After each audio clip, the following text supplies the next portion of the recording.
Hey guys, I'm Thom LoBianco, editor, co-founder, 24 Site News, joined today by Matt Lewis. And you guys, if you read 24 Site News, if you watch Morning Joe, if you read, words and like politics, you probably know Matt. Matt, what's up, dude? Hey man, good to see you. Good to see you. Yeah, I was on Morning Joe this morning, believe it or not, at 7 a.m. It's a holiday week. I don't think people are tuning in as much. Yeah. But I was there today. I think I might have pronounced Zoran's last name slightly incorrectly, but I didn't get a lot of hate mail, so That's good. maybe either it wasn't a ton of people watching, or they've given up on me, or I pronounced it almost correctly. Did you like Marylandize it? Did you get like Ma'am Danny? I think it's so. Could you pronounce it for me correctly once? Is it Mom, M-U-M? Don, it's I'm Mom? oh boy, I'm Mom Donnie? 98% certain it's Mom Donnie. Mom Donnie. I by no means, like, I am Yeah, not attempting to be like a jerk by this. Like, I'm no, out of the New York. I mean, when I worked at the Daily Beast, there were people that are so obsessed. I mean, like, Harry Siegel is like a New York City like expert, and they were all over New York. And like, I live in right? West Virginia, so this is not me calling her Kamala. I call her Kamala. I call her Kamala. So I'm not being a jerk. I'm just like, you know, I just haven't There's that. mastered the last name yet. I mean, for us media folks, and welcome everybody. I should note too, this is our first time streaming cross platforms. Okay, um, and I would also note too, big thanks to Matt. If you saw our 24 site newsletter, you probably saw the advertisement for the Leadership Institute Content Creator Bootcamp. There was a great question from Richard Miniter in there about, is there some way to do Substack across platforms, the YouTube, Twitter, and whatnot? And turns out there is. It took a lot of Wow. work yesterday, though. I did a lot of, and so here we are, the multiverse. So where are we going out? Are we on Substack right now, We live? are on And Substack. I see Alex over here. Alex, what's up, man? And Deb K. Um, thanks, guys. Hook it up. Hook it up. I am looking across multiple screens right now. Oh yeah. Um, this is high tech. We're going around the horn. So are we on Facebook? Are we on Twitter? Are we on YouTube live? Where are we we? are on YouTube. I just got the StreamYard like 35 minutes ago, so I'm 98% certain it's YouTube and Twitter. Cool. Definitely on Substack. I can see Substack right now. Alex Littlefield is hanging out. We got Deb K. What up? And also, I would note, this is Around the Horn.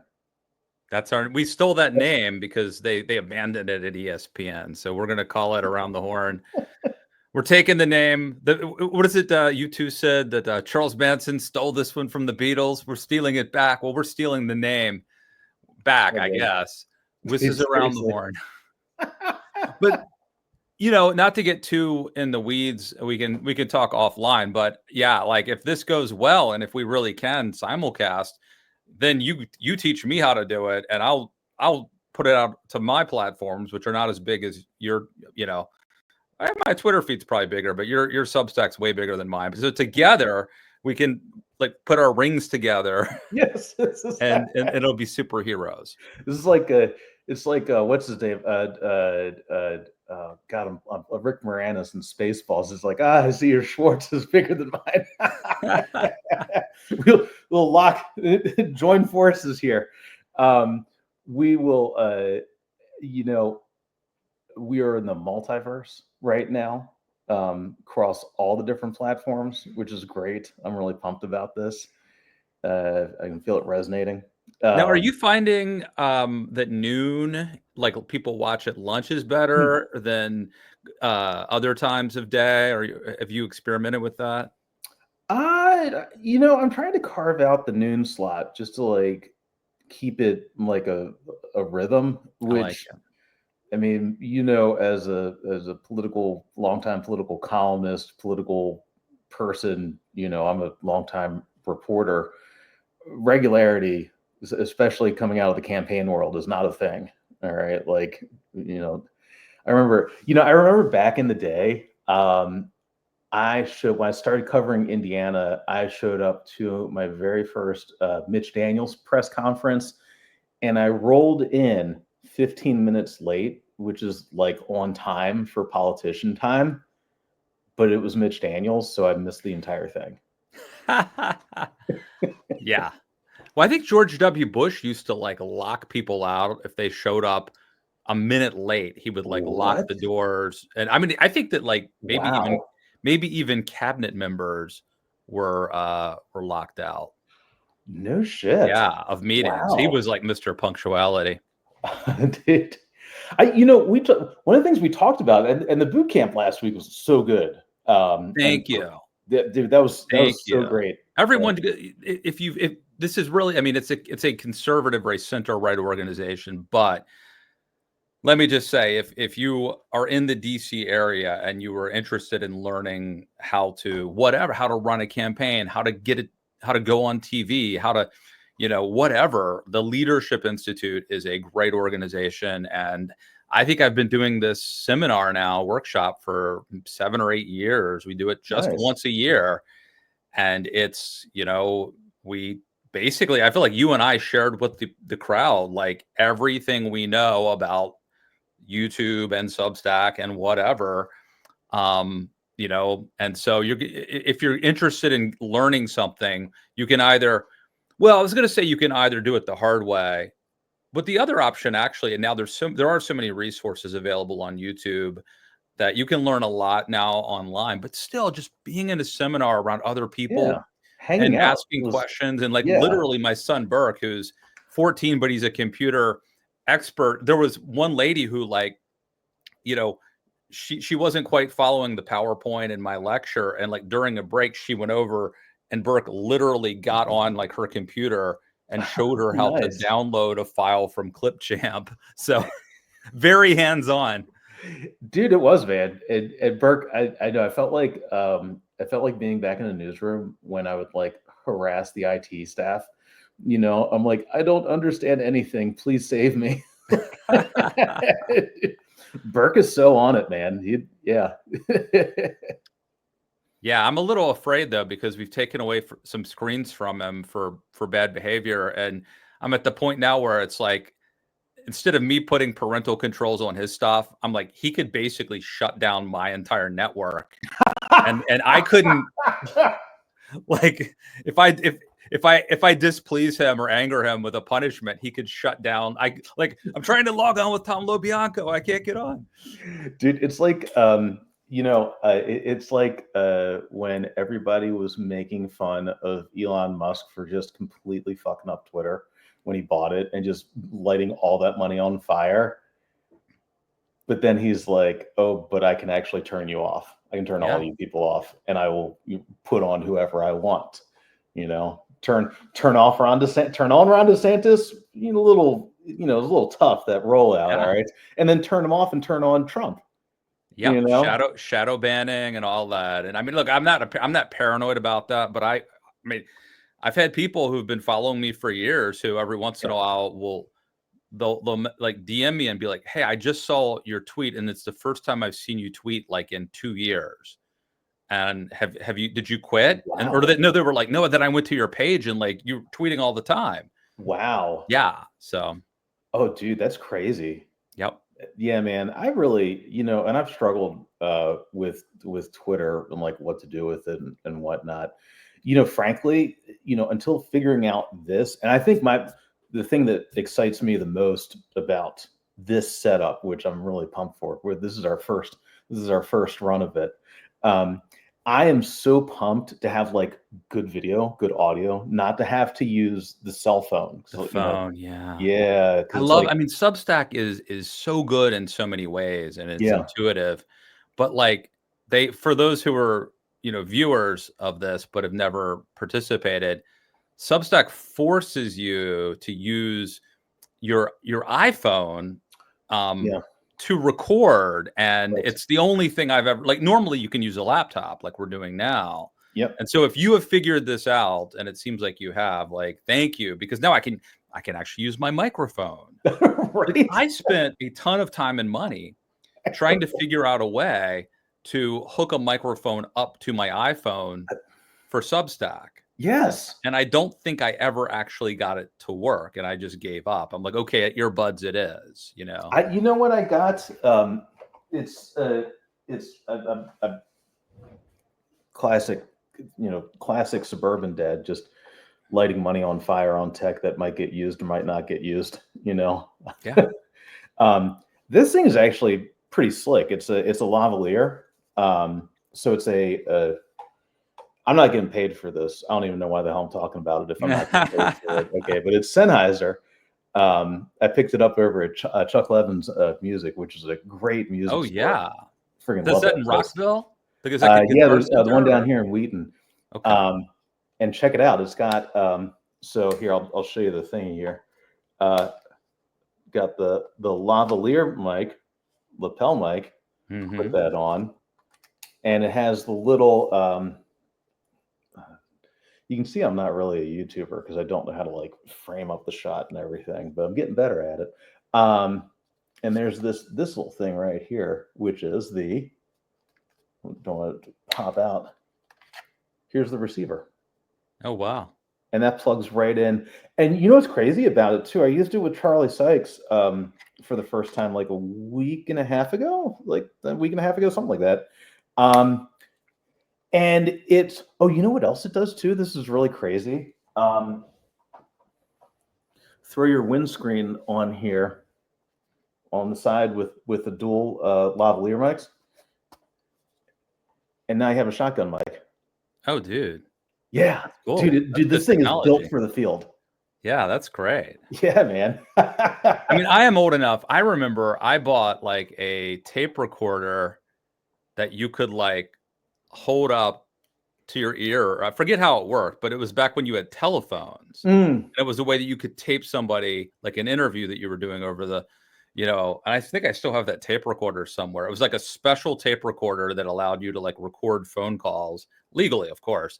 I mean, like sources or whatnot. And like, I'm now like, you would never need that net. Like, I think the days of having to like interview people over the phone are probably over now with the Skype and you know what, Zoom. man? It and guys, yeah, I say Michael Cohen's here.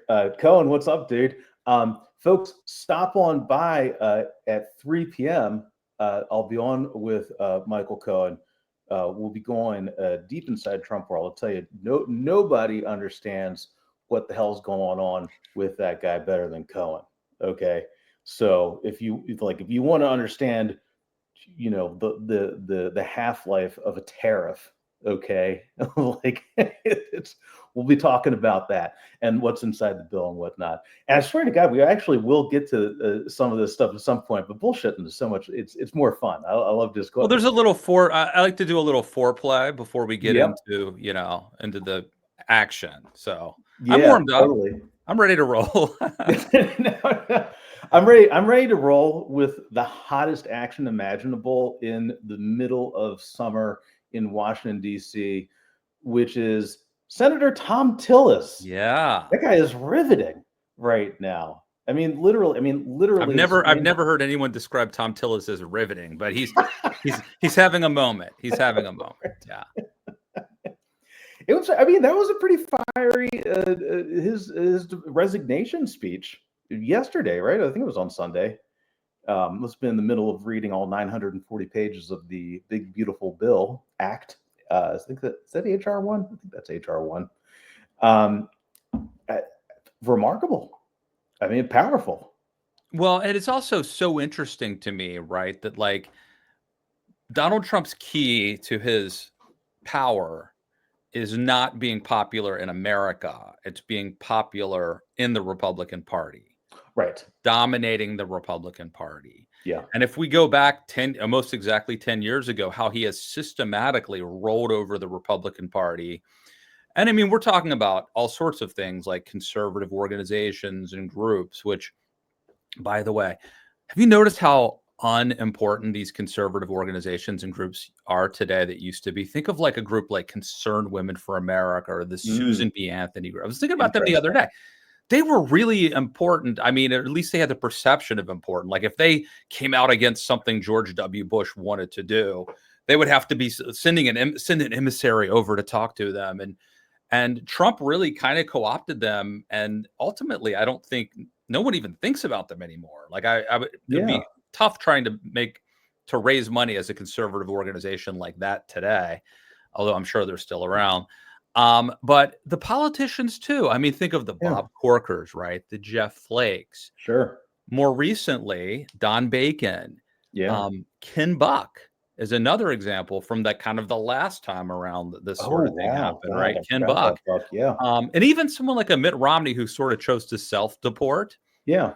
And Mitch McConnell who isn't has lost more than a step. I mean, there were all of these people, Paul Ryan. I mean, there were all of these people like in the Republican Party who were kind of institutionalists. And just like Donald Trump, you know, the first time around, you know, he had people who were checking him, sort of deep state, you know, establishment, Reince Priebus, or what, you know, those people around Mike Pence. It is becoming his party. And here's the thing, Thom, it doesn't even matter whether Tillis is replaced by a Democrat or by Laura Trump or Mark Robinson. It doesn't matter. Either way, it's good for Trump, right? Because Trump doesn't care about a majority. He cares about dominating the Republican Party. Yeah. And so with Tillis leaving, it's part of the plan, man. The plan. You know, the number of times, I fall victim to this also. I mean, the number of times that, you know, I've written, you know, Trump takeover of the Republican Party, right? And like, you know, variations on that theme for a decade now. All right. And you kind of, I bet you I have pieces that are like, the Trump takeover of the Republican Party is now complete. Yeah. And that's from like 2017 or something. You know what I mean? I feel like we should throw to the producer here, Chat GPT, and ask like, when exactly did the takeover happen? Yeah. Like, can you pinpoint a date? But it's so wild, dude. It's like this slow rolling over, slowly just consuming and dominating, and like it's happened in every sphere. It's happened to the military. It's happened to conservative organizations. It's happened to the Republican politicians. And it's been just this like slow, you know, first he takes Czechoslovakia, then he takes Poland, you know, it's grinding on. You know, it was really interesting to see some of the reversion around Iran. All right, because you know you had like Nikki Haley came out of hiding, all right, and tweeted her things, and you know, and I think I don't know what folks are doing. I don't know if this is setting up, and I know we talked about this last time, our very first round the horn. Which if you go to our YouTubes, head over to the Substacks. Oh, by the way, if you're watching us, make sure to subscribe. 24 Site News, which I think you can get. There we go. Look at that sign. I'm going to invest in a real sign soon. Also, by the way, Hagler versus Hearns. Good fight. Oh, dude, incredible. You know, I was watching the other night. Ali versus Frazier in Manila. And the Thrilla, is that the Thrilla in Manila? That's the Thrilla in Manila, man. Yeah. God, that went on. Those fights, I mean, the Tyson fights were just 30 seconds and he would destroy somebody. So, I mean, they were impressive, but they weren't really that fun to watch usually. But man, anything with Tyson, I'm sorry, not Tyson, anything with Ali, Frazier, Foreman, like those were great heavyweight fights. And then anything with like Hagler, Hearns, Sugar Ray Leonard. Yes. Those, like, I think those two kind of combinations, like what heavyweight and middleweight, I think, like, and they were all like, what, you know, 60s, 70s. Like, I think boxing Now it's just MMA or whatever, or Yeah, yeah. UFC or who knows what's it called. What's the Same thing. MMA is the form. UFC is the league, and MMA yeah. is the sport, mixed martial arts. But Um, it makes sense why boxing had that moment, man. Not a yeah. moment. It was a couple decades of just mainstream. It used to be on like Oh Saturday yeah. afternoons. You turn on the TV, there'd be like Oh, boxing dude. matches and stuff. I mean, and what an emblem of the time that we're in. I go on Amazon Prime and I pay for it now, right? I'll buy the best of Ali, Tyson's best fights or whatever, which is what they've done is they've cut and repackaged all the ESPN classics. All right, Yeah. from like the 90s, which are the replays, of the stuff from the 70s. So they go, so this is like what? This is the second time dipping into Mm. the video library. They had one guy, God, Bert Sugar, that was his name. I gotta look this guy up. It was hilarious. This guy looked like a boxing journalist. All right, he had like the fedora, like just a little bit off. Clearly, he could actually. I probably could not tie every shirt. I could not close every shirt. This guy would have had no problem tying all the, like actually closing the shirt properly. Mm. Didn't even bother. All right, and he's got like a seersucker on, but it's like he pulled it out of a trash can. All right, and he's just chomping on a cigar, and Mm. he's going like real deep on what boxing means for America. It was awesome. It was so Right. good. We're missing something, the common culture that we used to have where like Yeah. everyone knew who the heavyweight champion of the world was, like no one knows who that, and there's like probably 5 heavyweight champions right now, different belts and all that stuff. So Well, I think I mean, and dude, that's so emblematic of where we are. And before I want to continue on that. So I'm 24/7 News. Matt Lewis and the News. What's your Substack, Matt? What's the actual title? Or just look up Matt Lewis. yeah, it's like substack.com/ or whatever, Matt K. Lewis. Matt K. Lewis. Yeah. All right. There's too many Ellie. Matt Lewises. That's the fundamental problem. That That there's is, man. Really? yeah. Like when you auto type in there, you find a lot of A them. lot of Matt Lewises. There's a college basketball player, Matt Lewis. There's a Harry Potter actor named Matt Lewis. Matthew, Really? he goes by Matthew Lewis. There's an Elvis, a very good Vegas Elvis impersonator named Matt Lewis. I believe, I live in West Virginia. Like I went to Shepherd College in West Virginia. I think there were 3 Matt Lewises at the time. I used to play at the Mecklenburg Inn on open mic night, and sometimes one of the other Matt Lewises would play bass or percussion for me. So, I'm thinking my opening for the podcast should be like, "I'm Matt Lewis, and you too. So are you, probably." Exactly. Remember that Simpsons? It was one of the Treehouse of Horrors when he gets the cursed hammock. It might have been one of the new ones Oh, I actually. think I've seen that. Yeah. Yeah, and he like makes multiple homers Oh to do all yeah. his, yeah. Well, so it could be good or bad, right? I mean, like if I were involved in a super embarrassing arrest or something, it'd be kind of hard to know if it was actually me, Yeah. because there's a lot. Maybe it was another Matt Lewis. But on the other hand, if you're trying to kind of make a name for yourself in this business, and it's like there's another Jimmy Johnson, what do I have to do to be the number one Jimmy Johnson? I feel like this is like that we would learn in journalism school back in the day, which is like before you write that so and so, before you even take like so and so, committed Yeah. X murder or whatever according to county prosecutor X, check the middle name. Yeah. That's why all Like, the serial killers are named like Wayne, oh Earl, yeah, Smith, or you know what I mean? And by the way, not only do they all have middle names for reasons you're explaining, but it's Earl. A there's a lot surprising of amount of Earls. times it's Earl. Yeah, man. If you want a serial killer, if you name the middle name Earl, or an abuser, I think you've at least doubled your odds, That's it. Is that Calvinism? A predestination? Well, there's something to it. Look, you name your kid Rita, better, ups the chance. Look, maybe she becomes a nun, because I think there is a Saint Rita's in Alexandria. But if you Okay. name her Rita, also better chance she's a stripper. Don't you Yeah. think? Yeah. Or you name her Cashmere, come on. Then Oh, it's game dude. over.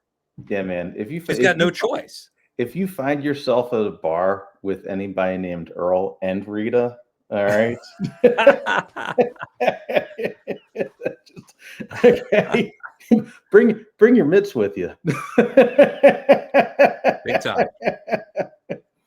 Well, so what, I kind of wonder about Thom Tillis here because why now? I mean, like it's so arbitrary. Like it's not like Trump, all of a sudden flipped on a dime and started saying mean, nasty things. He always says that. He's always ripping on people. Like, why now? All right. So here's what I think it's like, Tom. I think it's like some guy flips out in the parking lot and like slaps his kid or pushes his wife, and you're like, it's a little weird. Like she mouthed off to him a little bit, but it wasn't that bad. And he's an insurance salesman. He's a good member of the community. Why did he lose it? And then you're like, he's been under a lot of pressure at work lately. And it turns out he was embezzling money. I'm not saying that Thom Tillis was doing that. But my point is it's usually an accumulation. Like usually when someone kind of loses it, yeah, it's like there's something else going on in their life that we don't know about. And so for Thom Tillis, he's been putting up with this shit for years. And I think it's like the straw that broke the camel's back. I think he finally just had enough of it. And I mean, the reason he states is that there are like 600 million people, tell me if I'm wrong, in North Carolina who could lose Medicaid. Something like that. It has to be 100,000. Wasn't it six? What did I say?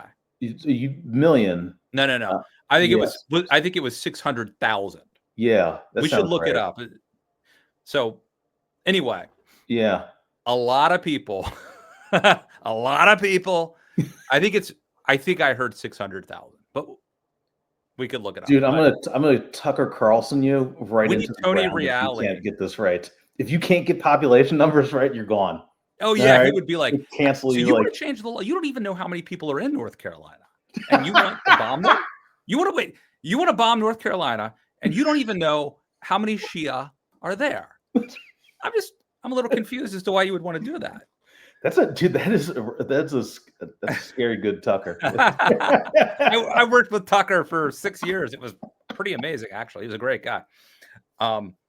Anyway, there's a lot of people in North Carolina who are gonna likely be kicked off of Medicaid, and also I think this SNAP benefits and all that. So that's his stated reason for voting against this bill. Yeah. But then remember, he comes out, he's going to vote against the bill. Then Trump goes on Truth Social and attacks him. Then he announces he's not running for re-election. So it could be like, hey, man, I've had enough. It could be like he's got a pollster saying, like, hey, we just ran the numbers last night.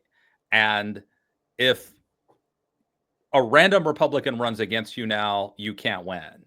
Like, who knows what the reason is, but I suspect it's an accumulation of being beaten down. Yeah. And just so many compromises that he's had to make over the years going along to get along, and he's just finally had enough. I got the impression, because he's old school, where he used to be the state speaker of the House before he became senator.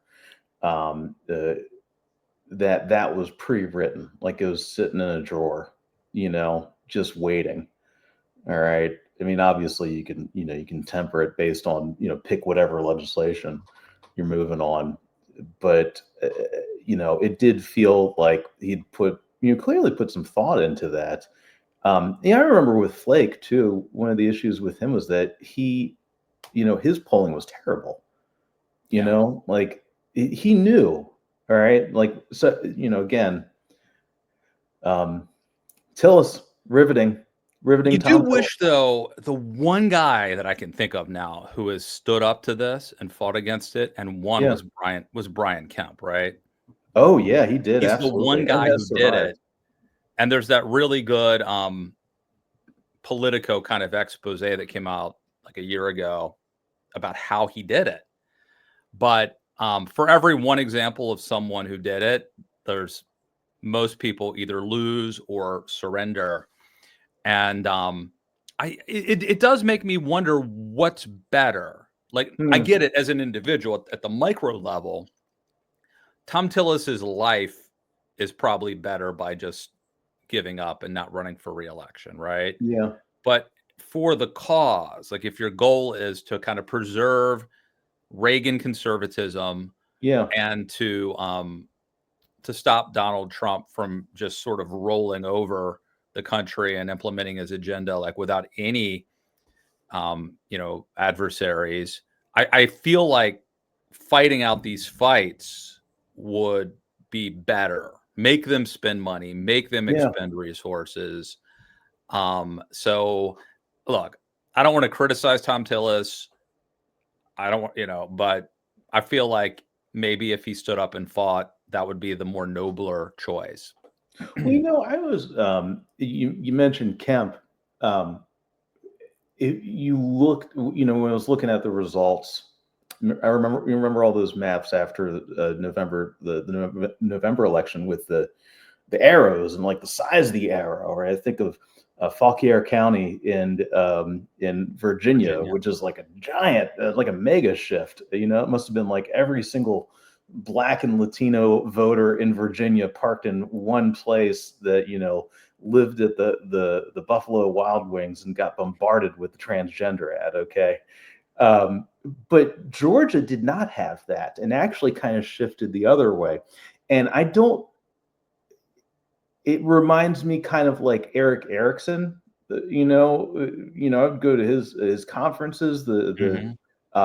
And this was back when DeSantis was ascendant, and it makes me wonder how much Georgia itself is kind of a home of what we would consider to be, for lack of a better term, traditional conservatism, because it feels like that's still there. And you Mhm. can see somebody like a Kemp properly assessing that. And the other part of that too is you have to have an organization, and Yeah. proper, tactile sense of your own state in order to understand that too. And that's the other part of Yeah. it. And I do think, look, I mean, at this point now, our politics have become very nationalized, and Donald Yeah. Trump who's changed the electorate and the political universe and brought in, low propensity voters or people who were Democrats before. So he's dramatically changed the political universe. But having said that, I still believe if some of these U.S. senators specifically or governors, people who are statewide, they should have been building machines in their state. I mean, John McCain, I believe, kind of did that Yeah. in Arizona. But I think a lot of these guys didn't do that. I mean, if you're a sitting U.S. senator and you've got 10 or 20 years in office, man, think of the potential to not just vote on legislation nationally, but Yeah. to build an infrastructure in your state of like-minded people. I'm talking about, starting at the grassroots, precinct by precinct of, look, you can do this for the good of the cause, but you can also do it to build loyalists up. I mean, if I had Yeah. think of the resources they have too, the franking mail privileges they have, the Oh boy. staff, Yeah. you can have district offices. I would be Yeah. identifying young people that I'm going to help promote. I'm going to give them an internship. I'm going to help them find a job. And I'm going to have people throughout the state who are trained. We were talking about the Leadership Institute. We're Yeah. going to run training seminars to make Yeah. them effective. They're going to be going door to door. They're going to know people in their community so that when someone from outside the state shows up and starts attacking me, it's Yeah. like, okay, you want to come after me in my state? Okay, it's game on. It is game on. Bring I'm it. gonna keep talking. I'm gonna pull out. Yeah. I'm gonna dig deep into the library here. Well, All right. keep going And because while I you're got at it. it, maybe someone out there could tell me how many people in North Carolina are going to lose their Medicaid. I think it's 600,000, but I could be wrong. But no, look, seriously, Tom, they have these resources, Yeah. and I think very few of them, who did, I mean, there were people sort of legendarily who did it, Yeah. like the Harry Bird machine, like in Virginia is Hmm. someone, but I think we've gotten away from that. and I think to our detriment, because it would Yeah. insulate you, having a power base, a local power base, and it's sort of precinct support. I don't want to talk about ward healers and ward bosses, but just the infrastructure would insulate you from these attacks from demagogues that may emerge at the Yeah. national scene and from Fox News or Rush Limbaugh or whoever. Yeah, right, exactly. I mean, I remember when Steve Bannon and everybody was losing their minds over this, being like, he's like, we're gonna have an army out there, and understandable. I mean, this was like what, a year or two after January 6th, and it's like we'd witnessed what an army of that looks like. Okay, so and obviously he was doing that on purpose, but the way he talked about it, if you listen deeper into the interview, if you move beyond the tweet, was he was talking about precinct captains. Mm-hmm. Right? I mean, basic machinery. Okay, this is for the real heads. Okay, if you guys can see that, Keith Bulin. All right, Yeah, you I guys. don't think I know this book. Yeah, what is up? What is that? I don't know that. Keith Bulin created Dick Lugar, created Mitch Daniels. So this is an Indiana thing. This Okay. is there's always. I mean, number one, we're always going to come back to the crossroads of America, guaranteed. All right. Two, wherever you go, there's one. I was talking with a source about a month ago, for a piece I've been working on, and he pointed out to me. I love political history. He said that when Bulin started out in Indianapolis, he came in as one of these young Turk Republicans and figured out that the old existing party machinery was gluttonous and slow, Mm-hmm. and was not working its own machinery the way it needed to. And he got down into the precincts and built his own thing. Yep. And it dominated. Yep. You can make a pretty good argument that it dominated for 60 years. Yep. I mean, up until about this last election. And Thom, my contention is, and again, I get that in the olden days, grassroots campaigns and sort of building machines, that was kind of the only game in town, right? And now it's politics has become nationalized. Everyone watches Fox News. You can say all that, but I still believe part of the story is that the Republican elected officials abdicated kind of the responsibility of constituent service and building organizations from the ground up. And so I think Donald Trump very adeptly seized on a lot of things. He recognized that the Republican establishment was sort of decadent and effete. But I don't know whether he recognized this or not, but I think part of the story of his ability to kind of take over and dominate is the fact that these politicians, these Republicans, had not built organizations that could withstand criticism externally. It would have been hard. It would have been super hard anyway. I mean, if a president of the United States turns against you, given the nationalization of politics, given the media consolidation and talk radio and cable news, it would have been very hard to withstand.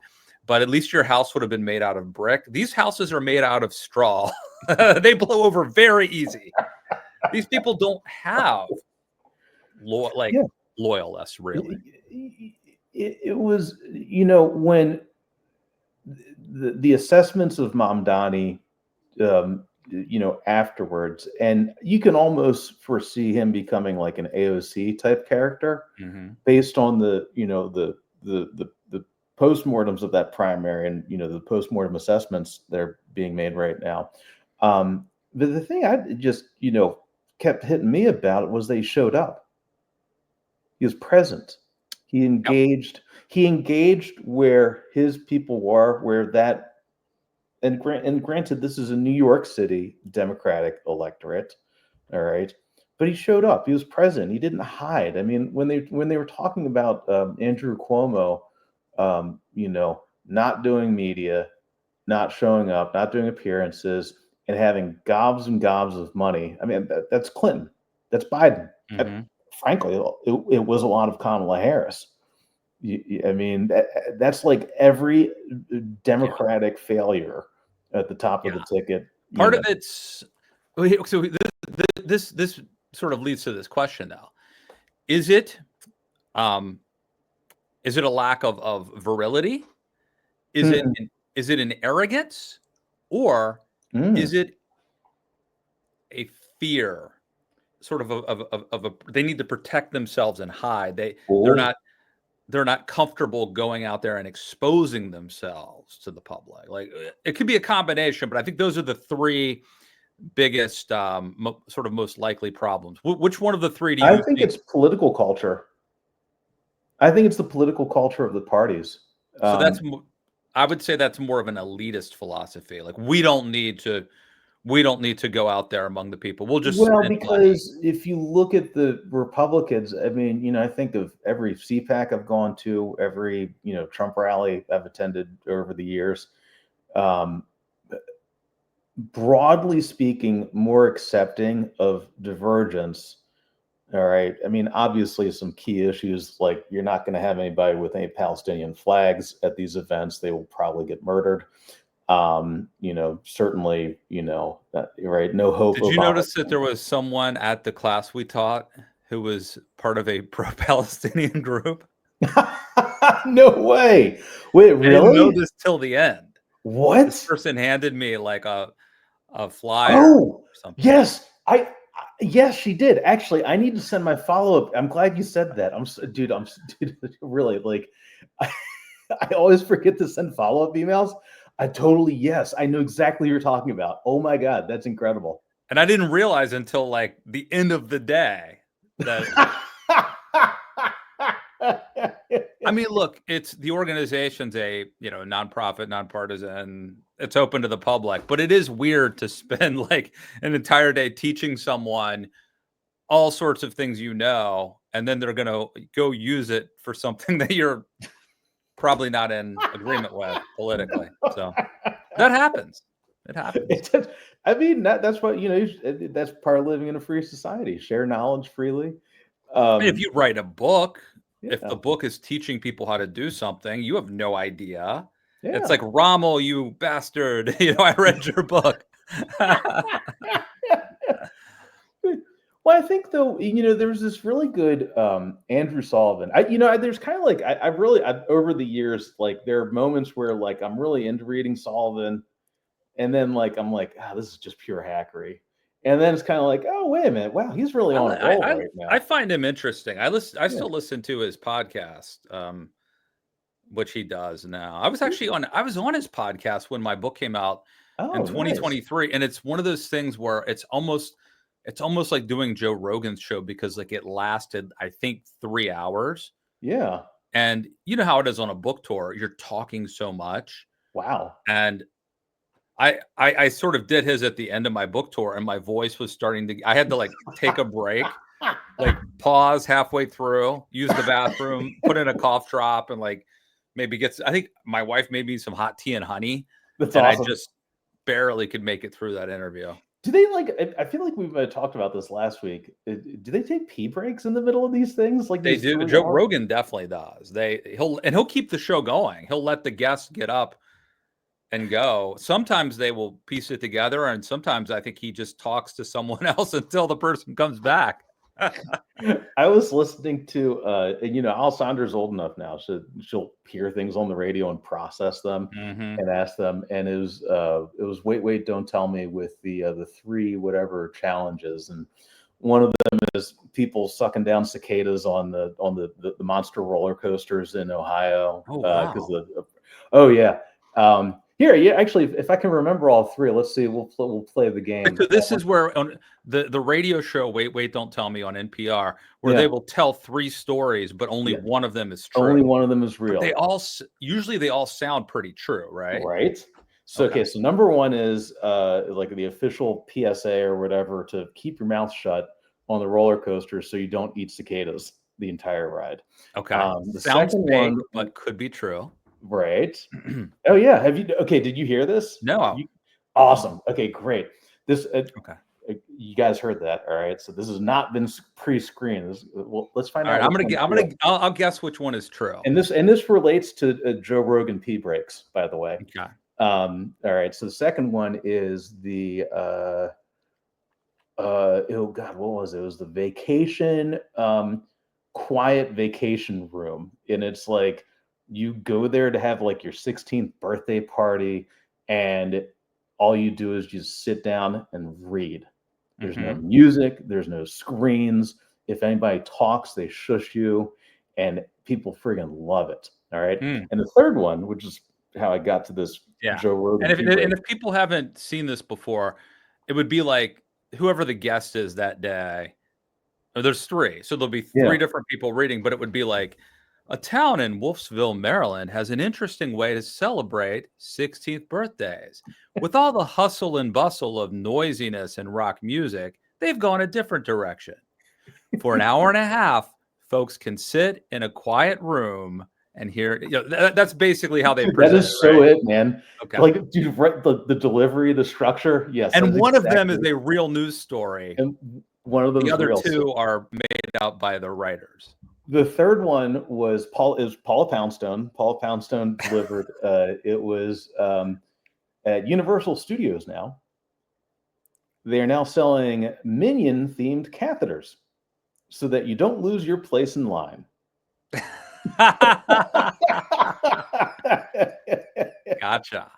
All right. So which of those three is real? Well, I am because what triggered this was the cicadas. Yeah. That's what sparked the conversation. I'm going to go with the cicadas being real. That is it. That is totally it. But if it hadn't been for that, I might have gone with the quiet. I think a catheter is a more of a commitment that I'm willing to make to not lose my place in line. Now, if it were like a male diaper, like an adult diaper, I probably would. Yes. That's okay. That might be more persuasive to me. But the catheter, I'm not going to go there. I know, a little much, right, on that one. All right, so I'm looking over at the Substack here, and our most recent listener here, Brent Orell, has won. Thank you, Matt Lewis. Brent Orell has won Carl Castle's voice on his voicemail. That's good. No, we can't provide Carl Castle's voice. It's Carl Cannon's voice. That's right, baby. Yeah. Carl Cannon will leave a voicemail message on your phone for you. You think you're getting Carl Castle, but instead you get Carl Cannon. You're getting Carl Cannon's voice. Yeah. That's so good. Holy crap. We should sell that. Like, we should do that as like part of like this game. That could be Around the Horn. That could be in a part of the every episode of Around the Horn. We will do this. We will play this game. I love it. Oh, brilliant. I gotta come up with this. Okay. Hell yeah. This would be great. Would Carl go? Carl would go in for that, right? I think he'd find it hilarious after we explain to him the conceit. We rip off Around the Horn, and now we're ripping off wait, don't tell me, in Carl Castle. Celebrity voices were impersonated. No, it's great. What do you make of the quote unquote big beautiful bill? I mean, I hate saying this. Yeah, it's so not real, the name, but like what is this? I keep on calling it a tax and spending cuts bill, tax and Medicaid cuts bill. Like, what do you think of what we have in this current form coming out of the Senate, which I would note has been pared down pretty significantly by the Senate parliamentarian, which is remarkable in and of itself in this moment? Well, the one thing that it does is extend the Trump tax cuts, right? Right. That's the one thing we know, which tend to, I think, disproportionately benefit richer people. Did they keep I think they kept the no tax on tips up until $250,000. Yes. Yeah, they set this is terrible. I haven't read through all. I did not stay up for the reading of all 940 pages. But there was a cap on that, and I think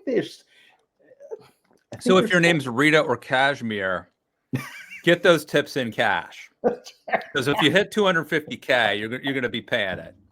So I mean, nobody makes it rain with like debit cards anyway, or Venmo. But stick to the cash. So I mean, that's the one thing this does is extend the tax cuts. That's obvious. But it strikes me as, okay, the Republican Party at least used to partly be about fiscal responsibility. Yeah. But this raises the debt and raises the deficit. Yes.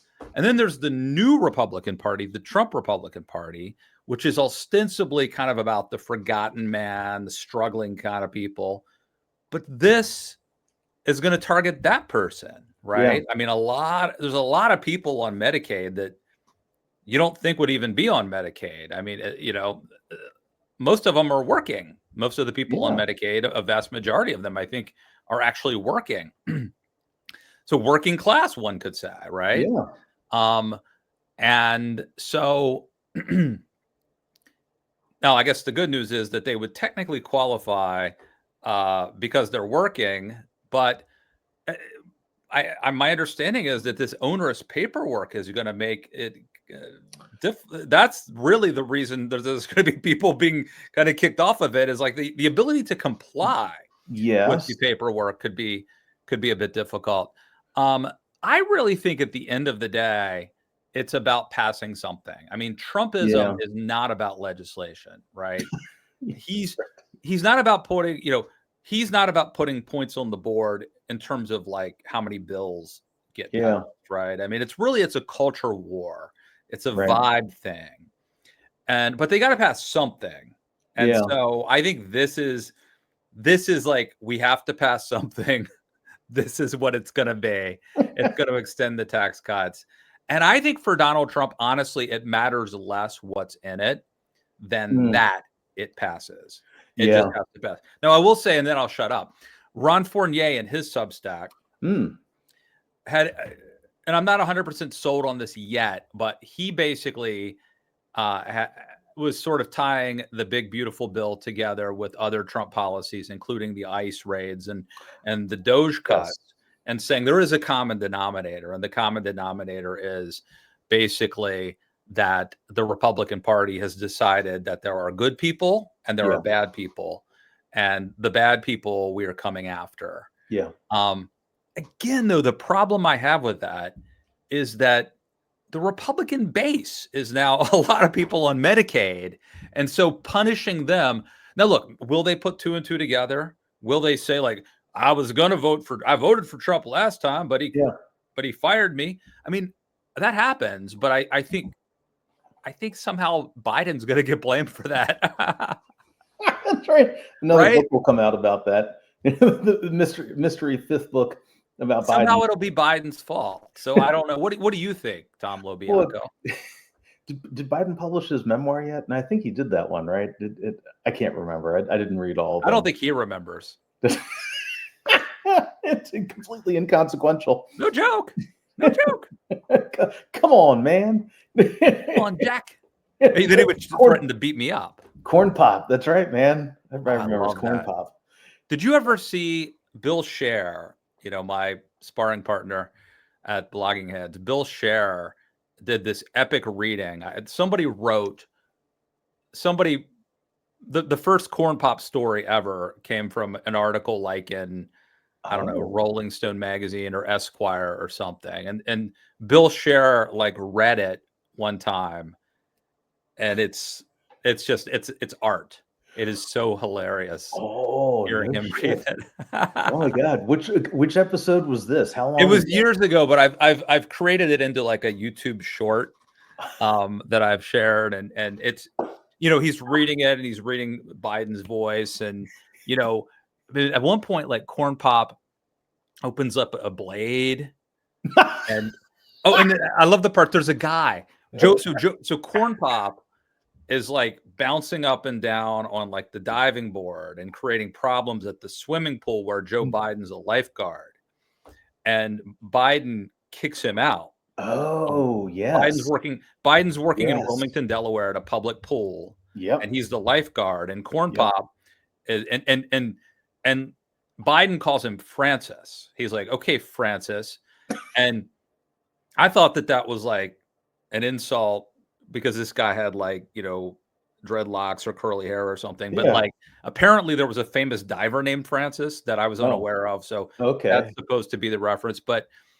what I love about the story is that Corn Pop is out waiting outside, sharpening his like razor blade with the gang, waiting for Joe Biden to come out. And what I love, my favorite part of the story is there's someone else who works at the pool who goes up to Biden and says, "You got to confront them.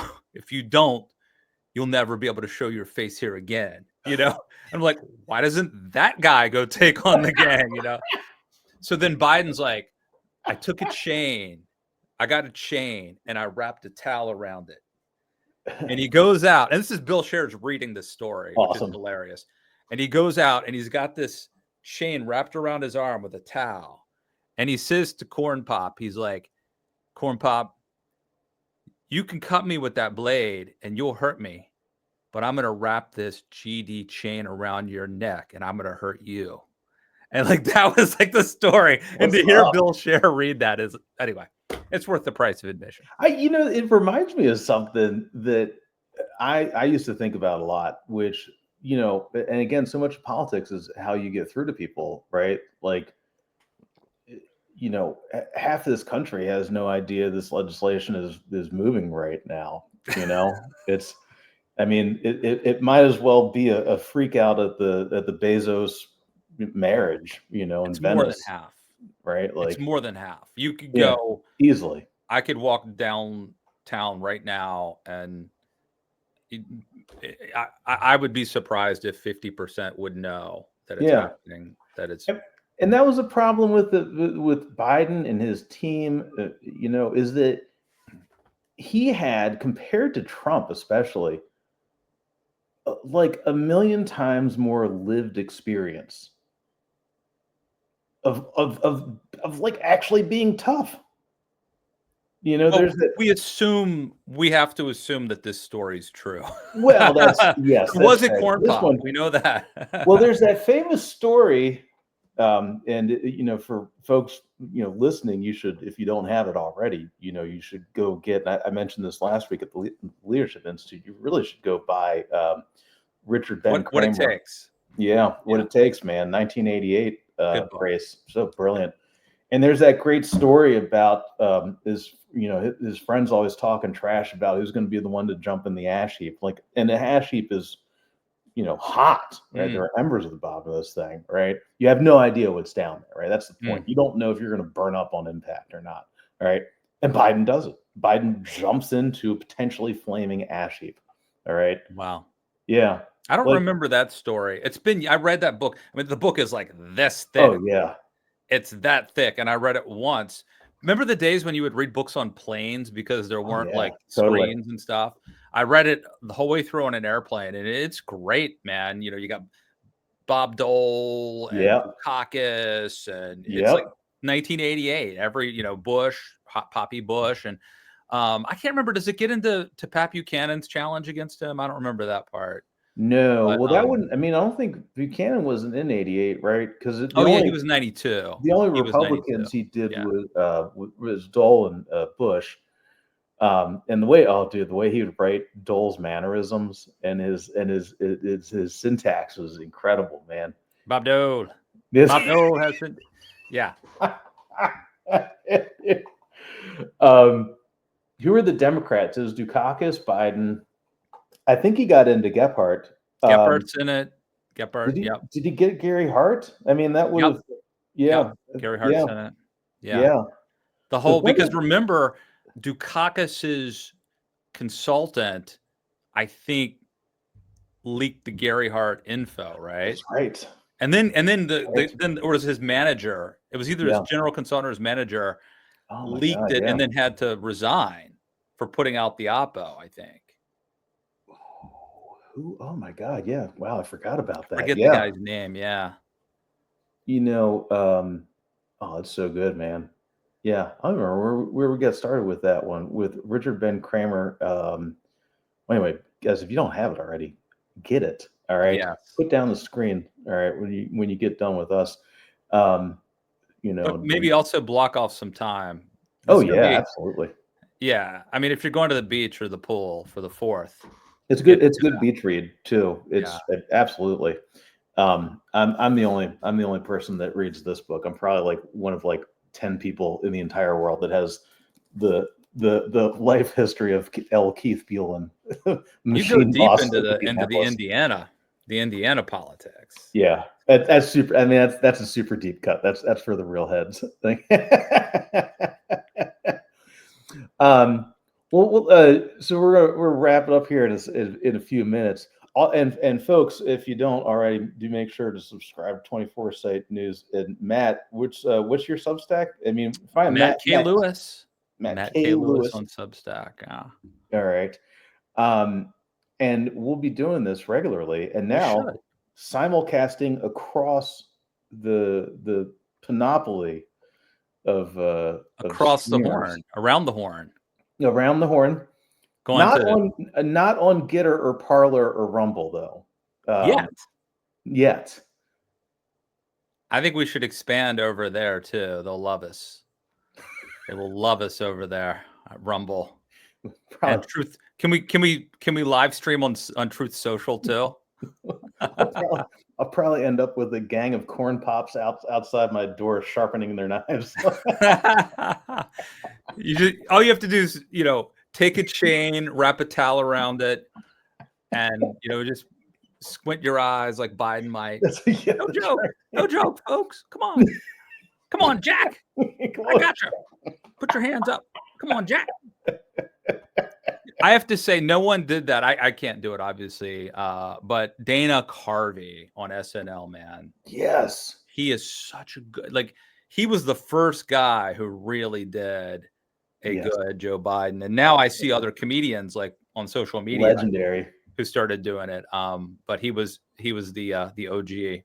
Yeah, man. So The good. return of Dana, he disappeared for a while. You remember that? Like, I mean, his heyday, like the 80s into the early 90s. Yeah. You know, He never made it as a movie star. yeah. Mike Myers, Adam Sandler, like a lot of those, Chevy Chase, a lot of those guys can parlay SNL into even Norm Macdonald had dirty work. But Dana Carvey, it never took off for him. And now I think because of podcasting, he and David Spade do a podcast. Oh, really? I think he's really had this renaissance. Yes. And he was great on SNL during the 2024. Dude, the return of Dana Carvey was amazing, man. Who was the other one they brought in after him? Because you always have to have like one good impressionist. I think it was Daryl Hammond came in after him, and was he doing Clinton for a while? He did Clinton. Phil Hartman used to do Clinton. Oh boy, it was Phil Hartman, I think, who was jogging to McDonald's, and that famous skit. So good. I showed when Alessandro was a little bit younger. I was flipping through the YouTube, and you can't not stop on Phil Hartman as Clinton. All right. And I was like, "How the hell with it?" These are warlords here. These countries are warlords. They're trying to take your fries. I was like, it was like right at the edge of like cognizance for her. So I'm kind of like, she won't catch any of this at all. Another good one for kids. I used to show my boys this. Chris Farley with the guy about I live in a van down by the river. Thom Foley, motivational speaker. Kids get it. They like that one. That's the good one. I remember at the end of that Clinton one, he's like, oh, there's going to be all kinds of things that we don't tell Hillary about. Yeah. Yeah, the Secret Service agent. Like, why aren't they telling Hillary about that? I'm like, oh, probably a national security reason. That's probably He literally did, though. I think it was, the best humor is based off of truth. And I think he literally did jog to McDonald's. So. That dude, you know what, man? SNL sometimes, man, like they're just so on the money. That Harvey Epstein, real candidate for city council in New York, legendary. I've probably watched that like at least a dozen times. It's so good. Have you seen that one? The Harvey Epstein political ad. It's a real guy. He ran for New York City Council. So good. I'll put it on the put it up. The universe. Everybody, just go Google Harvey Epstein SNL. It's so freaking good. It's amazing. So I see a button on my StreamYard that says "Stream this to your audience." Oh, should I have pushed that button? If I had done it, would it have? Do I have? I think so. You have to teach me how to hook this up on my end, and we can double our penetration. Double penetration. That's right. Of the audience. Exactly. We want to penetrate the public so we can put our ideas inside them. Nobody will be unsubscribing. There will be no subscriber churn. Here, wait a minute. Let's have a little fun with this. I could mess around with this. Where's the media assets banners? Here we go. I can make a banner. All right, and let's do this. Around the horn. Harvey Epstein. Oh. This is the big takeaway. All right, like clearly this is the most serious.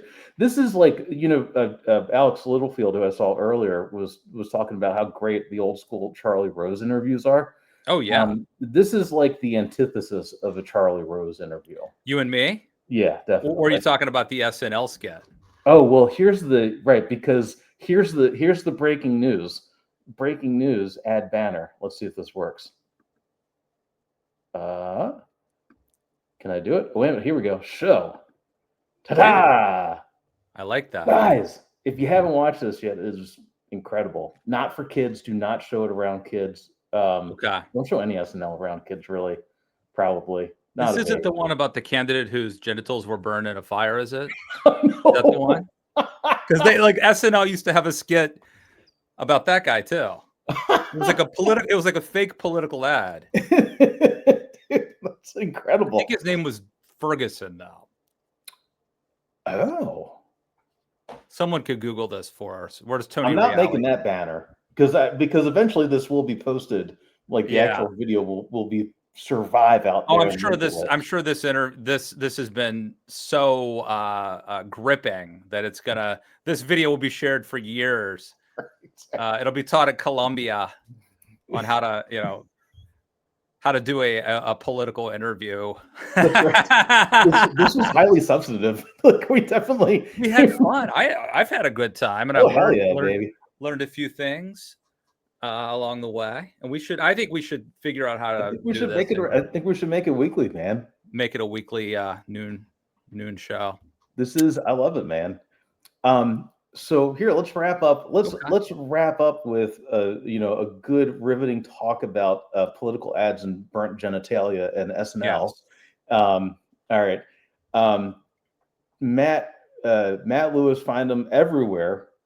All right, Matt K. Lewis. All right, make sure you put the K in there. All right. Matt Earl Lewis. You don't find him; he finds you. I'm Thom LoBianco. You can find me. I printed that using the inkjet. Eventually, I'm gonna buy some neon thingy.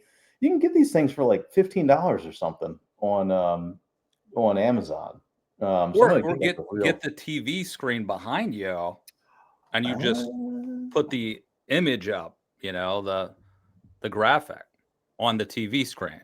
Oh, clever! That's the way to go. All you need is like a big screen TV and project it up there. That's very smart. All right. I'm processing right now. Well, eventually something of serious note. I'm working through burying the wires through the drywall right now. I'm like, how much time that's going to take me. Anyway, back to reality. for now, find me over here, the 24 site news. Also, guys, Julie Grace Brufke, our Hill correspondent, is up on the Hill. And of course, we all know Julie Grace super plugged in up there. So she's been covering all this. So make sure, if you don't subscribe already, make sure you subscribe. And whatever happens with this big, beautiful bill, we will have a big, beautiful write-up that actually explains things. All right, guys. Thom LoBianco, Matt Lewis, join us next week at noon. And we'll be back with another Around the Horn. Peace. See you, buddy.